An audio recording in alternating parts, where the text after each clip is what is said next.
G'day everyone, it's Granny here. Today I'm going to start a playthrough in permadeath mode. You just need to enter the game as normal, go down, don't look at all my saves, press new game,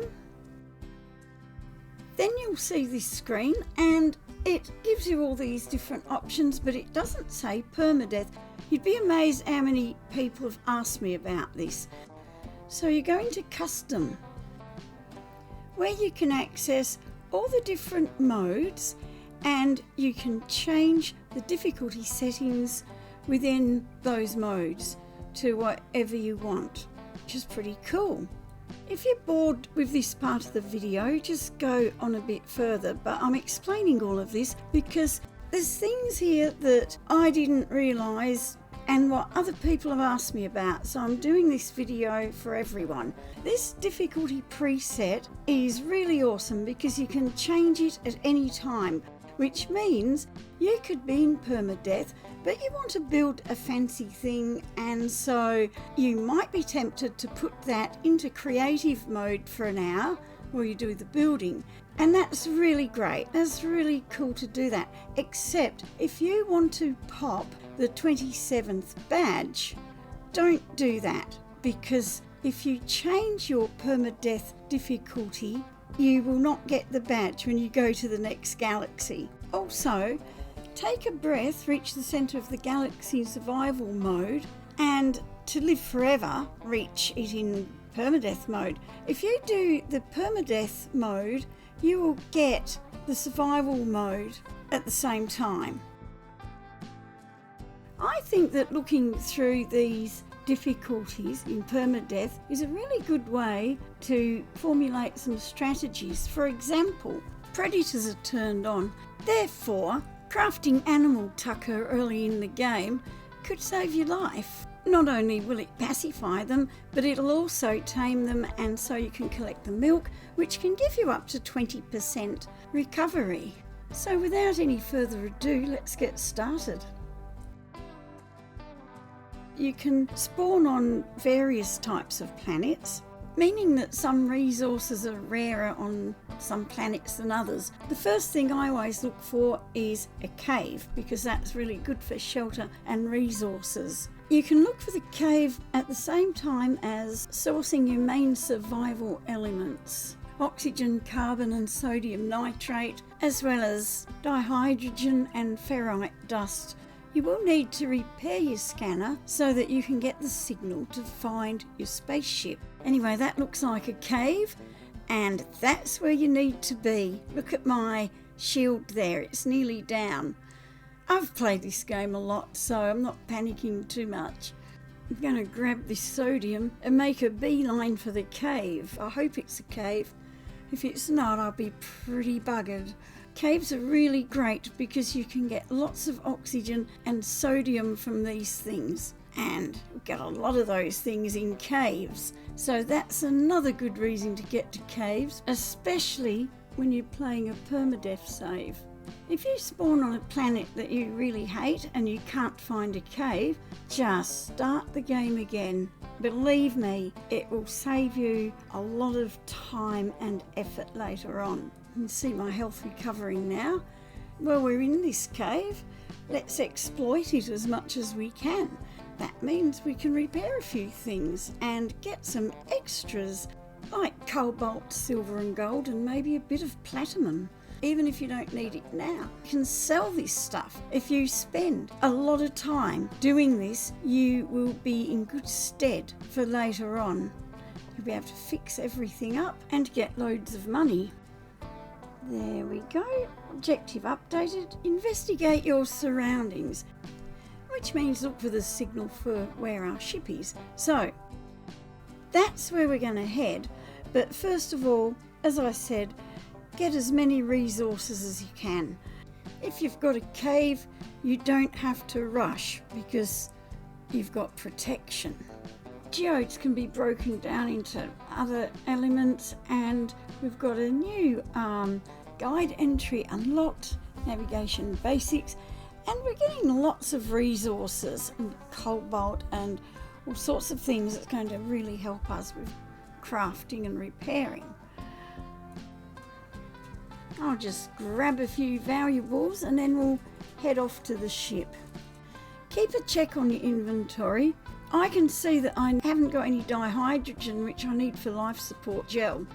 Also, it's a good idea to keep an eye on your log. There's loads of information in there that can be useful. So we're finally leaving the cave. So I need dihydrogen along the way. And those bring a pretty good price. And not forgetting the dihydrogen. There's my ship, not too far away from my cave.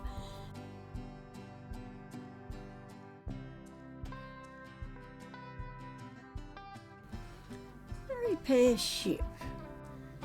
We need a hermetic seal and some metal plating. And we've got damaged thrusters. So I'm just going to check out the goodies over there and see if there's anything useful. Oh my, Atlas Pass, that's alright. A few extra resources at least. These are important. Viscous fluids refine into living slime, which refines into runaway mould and ultimately into nanite clusters. And you'll need stacks of those to be able to purchase blueprints and upgrades. Plus, fixing these little dudes will give you some extra nanites and sometimes some really good upgrades. Also, don't wander too far away from your ship or your cave, because that way you can recharge your shields without having to spend all your resources on staying alive. And in the event of a storm, you've got protection. You can use storm time to do repairs and find things if you've got a personal refiner. And you can sort out all your inventory and work out what are the best items to put in your ship. So the storm's finished.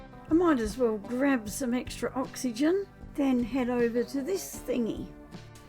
Interact with it to initiate a starship restoration sequence. We need some more ferrite dust. Okie dokie, now we can make the metal plating to fix the pulse engine. We can request assistance to help us.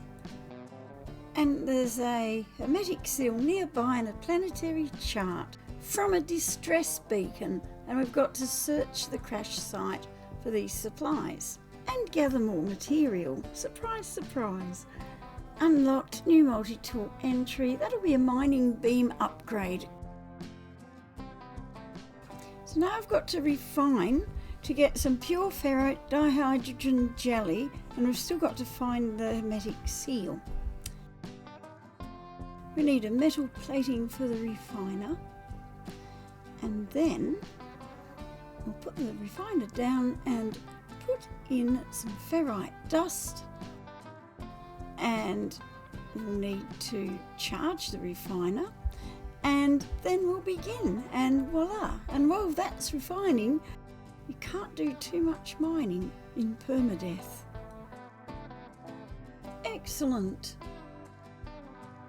And we'll make a dihydrogen jelly. Now for the hermetic seal. I get a planetary chart from the save beacon, and I have to find a building. I don't know how far away this is going to be at the moment, so I'm going to wait out the storm, organise my inventory, take stock of what I've got or what I might need, and see if there's any upgrading I can do, because I haven't really checked the upgrades for the multi-tool in a while. We can also check the log and look at our discoveries, name things, get some nanites. I've noticed that I haven't scanned very much in on this planet yet, so I could scan like mad on the way over to the building, and if I get the 7 creatures, I will get a really good nanite bonus. So that's a good way to get nanites when you're desperate. I'm pretty close to leaving the planet, but I'm going to finish up here and we'll continue from this point in part 2. So far we've covered what you really need to focus on to get a good start in Permadeath or any difficulty.